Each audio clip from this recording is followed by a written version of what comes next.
These are the rules of the game.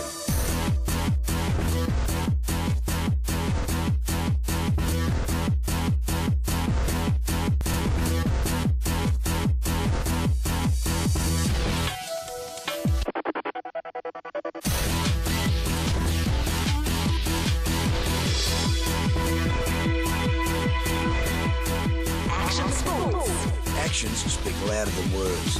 Action Sports, only on your World of Champions Supersport.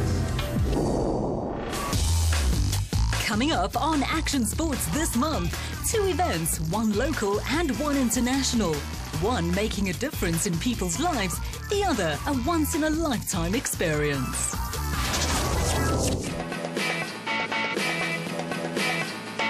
Our first stop is at a familiar venue to viewers of Action Sports. The Midrand Arena has hosted many major events, but seldom one as charitable as this. Mix FM radio station based in Midrand got behind a campaign called Nappy Run to create awareness and raise funds for a truly worthy cause. The initiative is a joint initiative between the National Council for Persons with Physical Disabilities, the Round Table of South Africa, and the National Association for Cerebral Palsy. They got together and found a market for the collection of nappies for children that suffer from incontinence. The ages range from firstborn to the years of 18 years old. So it's quite a big market, and as you know, nappies are very, very expensive. So the aim of the initiative is to have as many functions as these to raise either money or to raise physical nappies, which will be distributed throughout South Africa. If we have an initiative and a function taking place in Durban, then those nappies collected and the funds will go to the communities in Durban. We target mostly disadvantaged communities because the nappies are so expensive.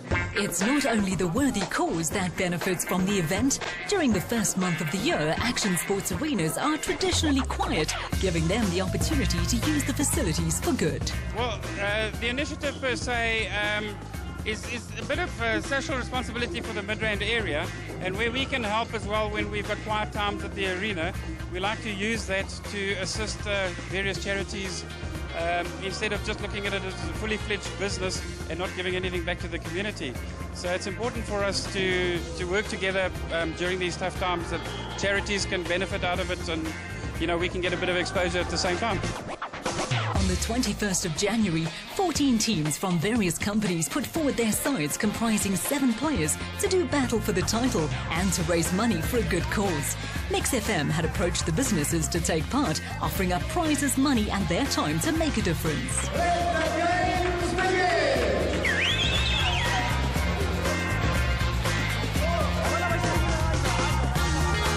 Many of the teams competing had never set foot in an Action Sports arena, and as such, it took some time for the adjustment to be made. Those competing included Rulo Tools, Monte Casino, Incredible Connection, Carlswald Super Spa, and the hosts Mix FM. Despite it being a charity event, the soccer played was still highly competitive. That often brought out the best in the players as they sought a spot in the playoffs for their respective companies.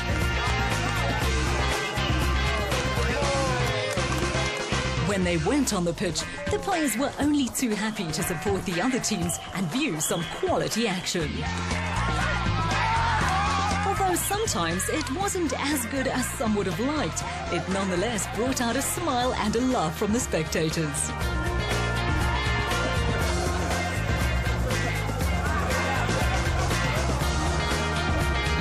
While some teams were struggling from the penalty spot, others had the solution, a shot on goal without even looking.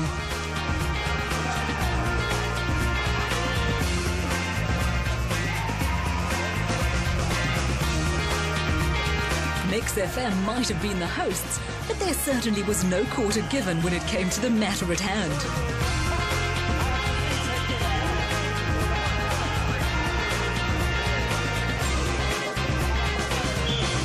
The Nappy Run traditionally is held during October as a month-long campaign. Mix FM and the Nappy Run struck up their relationship during this time when the radio station promoted the charity. The month culminates with the Nappy Run itself, held at various venues across South Africa. To qualify, all those participating must wear a nappy of any shape or form and any way they want. This usually leads to hilarious results as creativity is encouraged. The entrance fee is a pack of nappies, and the event has become a hit on the social calendar.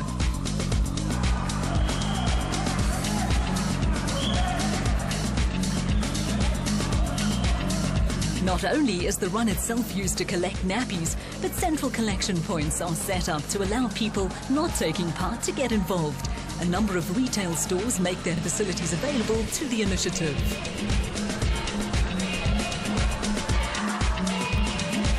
While Mix FM struggled in their earlier match against a much stronger opponent, the more time they spent on the court, the better they performed, although their finishing left much to be desired.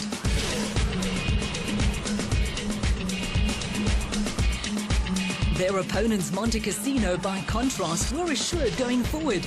They threw everything into their matches and put Mix FM under continued pressure. It didn't always lead to goals, but they certainly looked dangerous. They pressed the radio station back into their own half, who from there struggled to get out.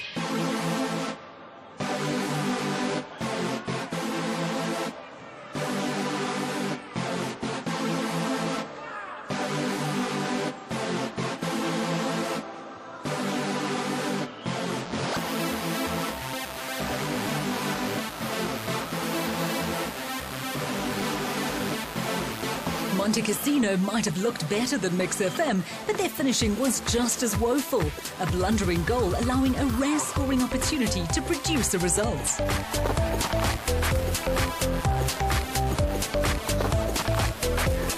It might not have been up to the standard of provincial or even national action soccer, but the crowd certainly enjoyed themselves, knowing that they were making a difference in people's lives.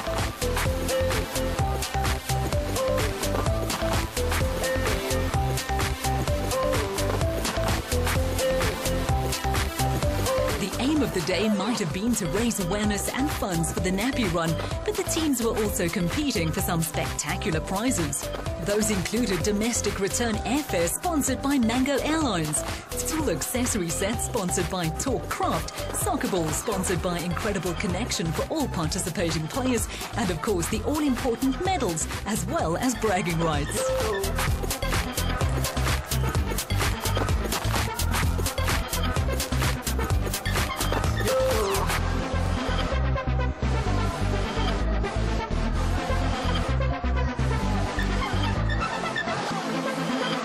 After the round-robin phase, 4 teams were left to battle it out in the playoff matches. Progressing to the knockouts were Rulo Tools, Carswell Superspar, Mytech Industries and Hartwood Digital Printers.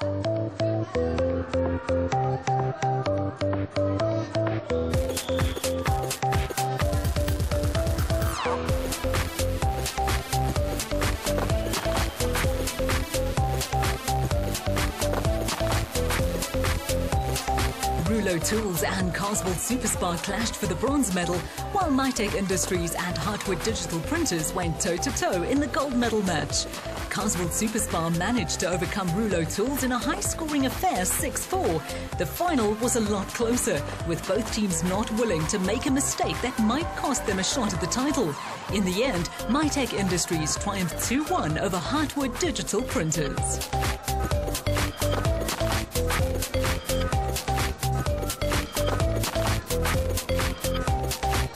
The event itself was a massive success, drawing praise from all who took part. With such support, hopefully it will become an annual initiative. Yeah, absolutely so much fun. I must though admit that as a band, we should stick to playing music. Unfortunately, this wasn't our strong point, but we had such a blast today. People were in high spirits, came here with the right ideas, smiles everywhere, so we're very happy to be involved in this as well. Oh, it was an incredible day. It's really nice to be part of the Nappy Day. It's a good fundraiser, and then at the same time, the companies that participated, it's a very good team building effort as well. It's a very good success. I really would like to thank each and every company that actually participated on this. I really wish that you guys can still go ahead and support us on other events that we're actually going to be doing at this venue.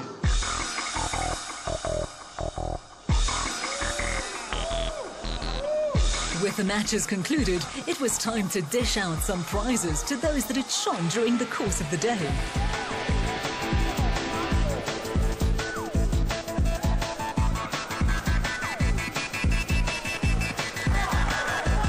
There were a number of individual awards to be handed out first for the standout performers. Joseph Mngomezulu collected top honours in the goalkeeping category.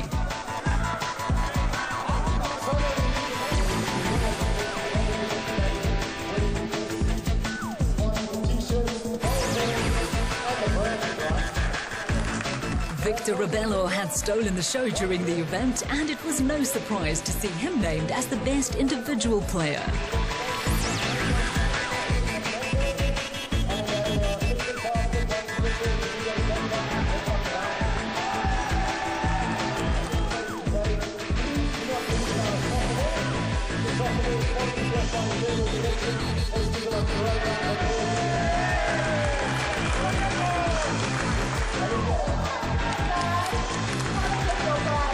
The medalists then got to claim their silverware and enjoy their time in the sun. The prize-giving ceremony might have concluded proceedings, but at the end of the day, the charity was the real winner. Thanks to the generosity of the community, almost 6,000 rand was raised, enough to buy more than 12,000 much-needed nappies.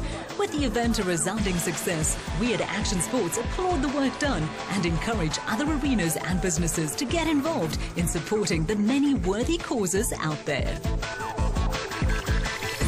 Still to come on Action Sports, we head down under to follow the Western Province Under-14 team's progress at the Australian Junior National Champs in Adelaide.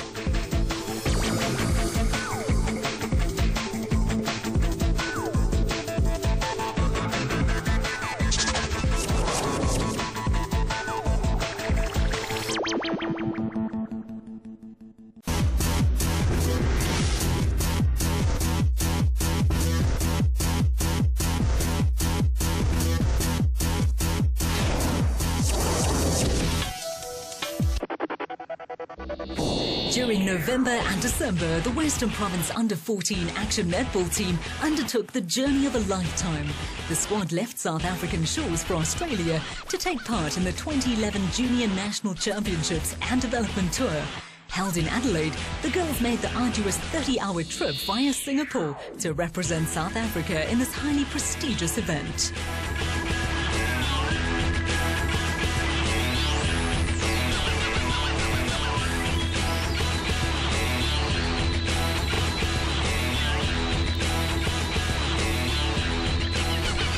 In foreign conditions and in front of a wildly partisan crowd, the South African contingent were expected to struggle, but they surprised all with their performance at the 6-day event.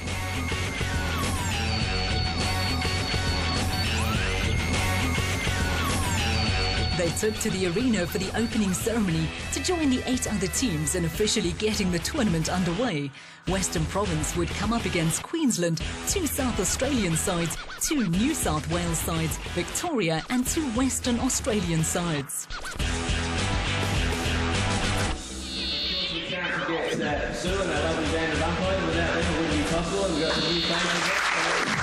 Lining up for the national anthem was an occasion the girls are unlikely to forget anytime soon, as having represented their province before, they were now representing their country.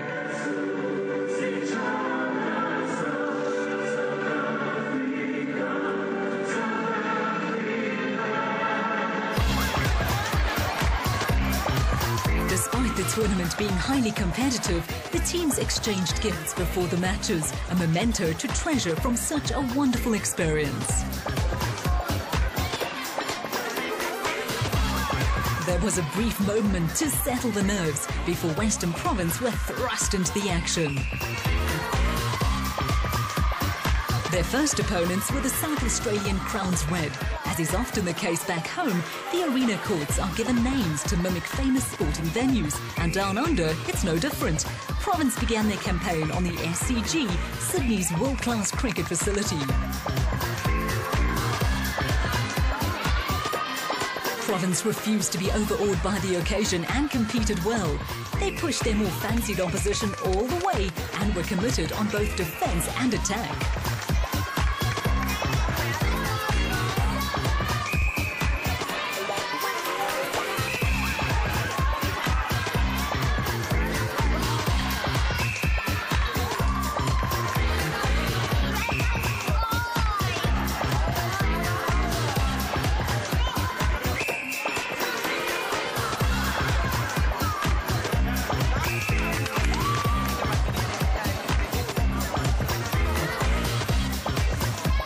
Province would face a grueling schedule over the 6 days, with just 1 day off to rest before the 2-day-long knockouts.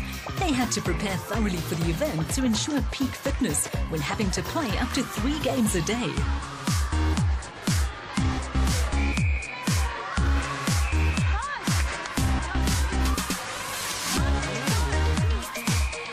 Province were often able to get the better of their opponents thanks to some slick passing, moving from one end of the court to the other with consummate ease.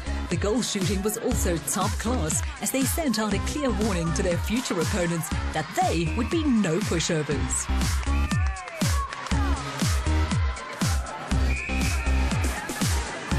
The SA Crowns Red was widely considered the team to beat at the event. They too flexed their muscles in their opening fixture, a sign of things to come for the girls in red and yellow.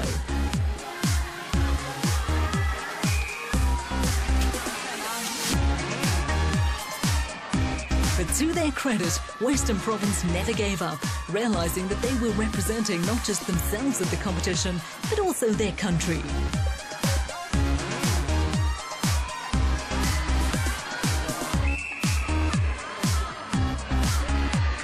Province was to play 2 more games during the course of day 1. In their second match, they thumped the SA Crowns Blue 39-22, while also overcoming the Victoria Wildcats 38-29.